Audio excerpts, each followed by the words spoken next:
آپ ان سے ہی اس کی کلیریفیکیشن مانگے تو بہتر ہے. لیکن میں یہ ضرور کہوں گا کہ پاکستان نے ہمیشہ پاکستان کی پالیسی یہ رہی ہے کہ کشمیر کا مسئلہ مذاکرات کی میز پہ حل. لیکن اس وقت جو صورتحال ہے کشمیر میں وہ دیکھنا بہت ضروری ہے کہ دنیا کی تاریخ میں بہت کم مثالیں ہیں کہ جہاں پہ اتنی زیادہ تعداد میں لوگوں کے اتنے زیادہ عرصے کے تک اور اس شدت کے ساتھ بنیادی انسانی حقوق کو سمجھے گئے. اب پچھلے 40 سالوں میں 1 لاکھ سے زیادہ کشمیریوں کو قتل کیا گیا ہے. پچھلے 18 مہینوں میں ہزاروں بے گناہ کشمیریوں کو پس زندان دھکیل کر قید و بند کی صورتوں میں گزارا گیا ہے. کشمیری نوجوانوں کو اغوا کیا گیا، انہیں نامعلوم جیلوں میں رکھا گیا ہے. پیلٹ گن کے ذریعے ان کو بینائی سے محروم کرنے کی کوشش کی گئی ہے. ماورائے عدالت قتل کیے گئے ہیں. جعلی پولیس مقابلوں میں ان کو شہید کیا گیا ہے. تو یہ معصوم کشمیریوں کے خلاف ریاستی دہشت گردی کی بدترین مثال ہے. آپ جو بھی سٹیٹمنٹس کوٹ کرتے ہیں ہماری طرف سے، اس طرف سے ہمیں یہ کچھ نظر آ رہا ہے جو میں نے آپ کو کہا ہے. اور اس وقت اگر کوئی بھی بات جو ہمارے فورن منسٹر نے اپنی سٹیٹمنٹ میں انڈین ایک انسٹیٹیوٹ آف ریجنل سٹڈیز ہے، اس میں ایک بہت اچھا لیکچر دیا ہے. اس میں انہوں نے بڑی اچھی باتیں کی ہیں کہ جو انڈیا کو کرنا چاہیے اس وقت کہ وہ فوجی محاصرہ جلد از جلد اٹھا لے. جو 80 لاکھ لوگوں کو انہوں نے ایک محاصرے میں رکھا ہوا ایک کمیونیکیشن بلاکٹ کو فوراً ختم کرے. ہندوستان کے غیر انسانی، غیر جمہوری اور یک طرفہ قوانین کو ختم کرے. ساری فوجیں وہاں سے نکال لے. غیر انسانی اور غیر جمہوری قوانین کے تحت گرفتار شدہ کشمیریوں کو آزاد کرے. ہندوستانی فوج کو کشمیر میں حاصل جو غیر قانونی رعایتیں ہیں اور امپونٹی ہے، اس طرح کے قواعد کو ختم کیا جائے جیسے ایفسپا ہے. اور بین الاقوامی انسانی حقوقی تنظیموں کو، بین الاقوامی میڈیا کو مقبوضہ کشمیر میں رسائی ہونی چاہیے تاکہ وہ آزادانہ طور پر خود دیکھ سکیں کہ وہاں پہ کیا ہو. اور یہ بنیادی بات ہے. یہ جب باتیں ہوں گی تو پھر کوئی اس طرح کی بات ہو سکتی ہے جس طرف آپ نے اشارہ کیا. ابھی تو کوثر جنید صاحب، یو این اقوام متحدہ کا کردار جو ہے وہ اس وقت کیا ہے؟ کیا آپ اس کے کردار سے مطمئن ہیں؟ میرا خیال ہے اقوام متحدہ بہت دنیا کی امن و سلامتی کے لیے ایک بنیادی ادارہ ہے. اور وہاں پہ سلامتی کونسل میں ہی اس طرح کے سارے جو لانگ پروٹیکٹڈ ڈسپیوٹس ہیں وہ ڈسکس ہوتے ہیں. اور اقوام متحدہ کی سلامتی کونسل نے 5 اگست 2019 کے بعد 2 دفعہ مسئلہ کشمیر جو ہے وہ اس پر بحث کی ہے. اور وہ اس سے پورا انگیجڈ ہیں. اور اقوام متحدہ کی ہی high commissioner for human rights ہیں جنہوں نے 2 رپورٹیں اس پہ لکھی ہیں. اقوام متحدہ ہی کے سیکریٹری جنرل ہیں جنہوں نے اس پہ سٹیٹمنٹس دی ہیں کہ یہ مسئلہ جو ہے قراردادوں کے مطابق حل ہونا چاہیے. تو اب اس سے اگلا مرحلہ جو ہے کہ وہ دیکھنے والا بات ہے کہ کیا ہندوتوا اور آر ایس ایس سے انسپائرڈ ایجنڈا پہ انٹرنیشنل کمیونٹی بولتی ہے یا نہیں. کیونکہ میرا خیال ہے کہ ہندوتوا اور آر ایس ایس سے انسپائرڈ ایجنڈا جو ہے وہ ہی جنوبی ایشیا میں اس وقت امن کے راستے میں رکا. پاکستان تو بین الاقوامی برادری کو بار بار کہہ رہا ہے کہ مقبوضہ کشمیر میں انسانیت سوز مظالم اور جرائم کا ہندوستان سے حساب دے. ہندوستان کو لازماً اس غاصبانہ قبضے کو ختم کرنا ہوگا. ہندوستان کو بین الاقوامی انسانی حقوق کے معاہدوں کی پابندی کرنا ہوگی اور کشمیریوں کو استصواب رائے کا حق دینا ہوگا تاکہ وہ آزادانہ طریقے سے خود ارادیت کے تحت اپنی قسمت کا فیصلہ کر سکیں. جی صحیح. عبدالحمید صاحب، آپ سینئر سفارتکار ہیں، آپ انڈیا میں پاکستان کی نمائندگی کرتے رہے، آپ اقوام متحدہ میں پاکستان کے نمائندہ رہے ہیں. تو انڈیا میں جو وقت آپ نے گزارا وہ اور جو اقوام متحدہ میں کشمیر کے حوالے سے آپ نے کام کیا وہ اگر شیئر کرنا چاہیں آج کے دن، اور انڈیا میں وہاں کے عوام کا کیا رویہ رہا ہے؟ بدقسمتی سے جو پیریڈ میں نے دیکھا انڈیا میں 2016 سے 2019، ان 3 سالوں میں وہاں پاکستان نے جتنے بھی امن کے لیے انیشیٹوز لیے، پیس کے انیشیٹوز لیے، ان کو ریبف کیا گیا ان 3 سالوں میں۔ مجھے یاد ہے میں وہیں پہ تھا کہ جب کرتارپور کوریڈور کھلا تو بڑی ایک امید تھی، عمران خان گورنمنٹ نئی نئی آئی ہوئی تھی کہ ایک اتنا پازیٹیو انیشیٹو ہے۔ اصل میں آپ دیکھیں تو جو کرتارپور کوریڈور میں ہندوستان کے شہریوں کو ہی سب سے زیادہ سہولتیں حاصل، کیونکہ ان کو وہ سہولتیں حاصل ہوئیں جو پاکستان کے شہری جب نظام الدین اولیاء یعنی معین الدین اجمیری رحمۃ اللہ علیہ کے مزارات پہ تشریف لے جاتے ہیں تو ان کو وہ سہولتیں حاصل نہیں ہوتی اور اس طرح فیسیلیٹیٹ نہیں کیا جاتا۔ تو وہ یہ ایک بہت بڑا جیسچر تھا پاکستان کی طرف سے۔ تو جوابی طور پہ ہمیں جی کیا ملا، وہ 5 اگست کا انیشیٹو ملا ہمیں ان کی طرف سے، جہاں انہوں نے کشمیر کی رہی سہی جو آزادی تھی وہ اس میں اس کو بھی ختم کر دیا، اور بلکہ اس کی ڈیموگرافک ٹرانسفارمیشن کی طرف جا رہے ہیں۔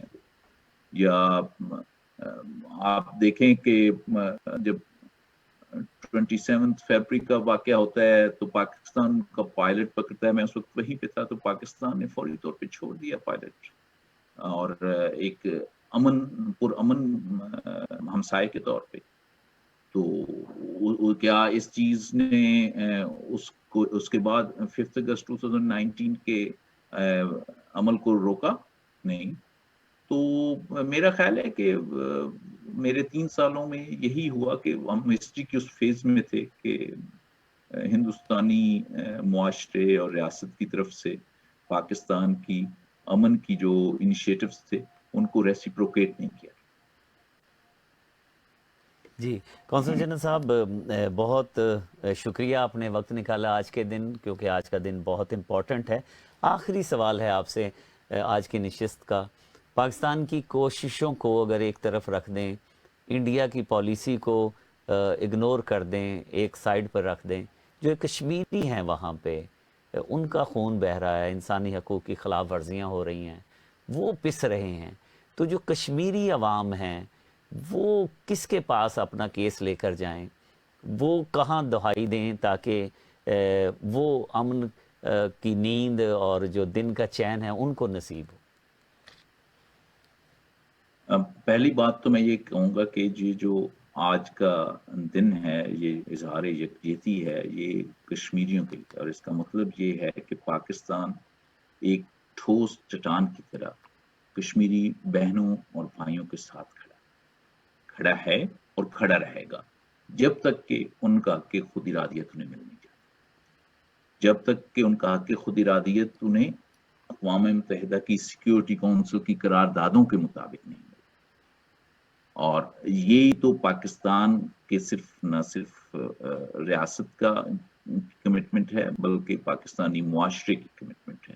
آپ پاکستان کی گلی محلوں میں کسی بھی جگہ جا کر، بازاروں میں کسی سے بات کریں تو جتنا وہ اپنے کشمیری بھائیوں کے لیے، انہیں پتہ ہے کہ وہ تکلیف میں ہیں، جتنا ان کے لیے وہ پیشنیٹ ہو کر فیل کرتے ہیں، وہ بعض اوقات لفظوں میں کمیونیکیٹ نہیں ہو پاتا۔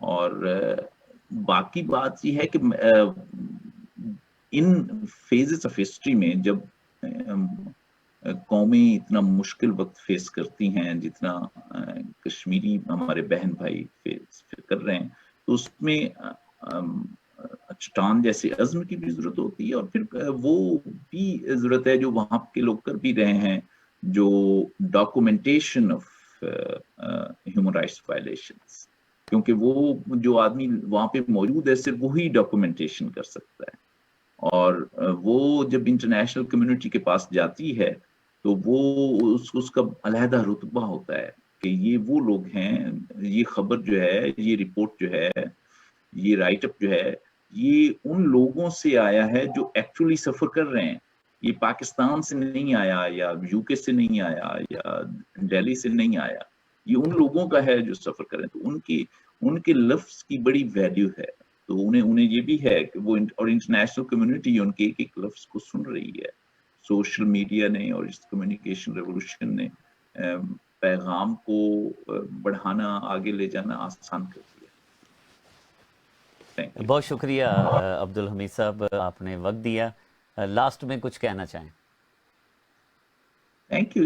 بس میں صرف یہی میں ریٹریٹ کروں گا کہ پاکستان کی کمٹمنٹ کشمیری بہن بھائیوں کے لیے، ان کے حق خود ارادیت کے لیے، ان کے رائٹ ٹو سیلف ڈٹرمنیشن کے لیے، وہاں پہ انٹرنیشنل سپرویژن میں ہونے والے پلیبسٹ کے لیے ان ویورنگ ہے، اور یہ ان ویورنگ رہے گی انشاءاللہ. بہت شکریہ آپ کا.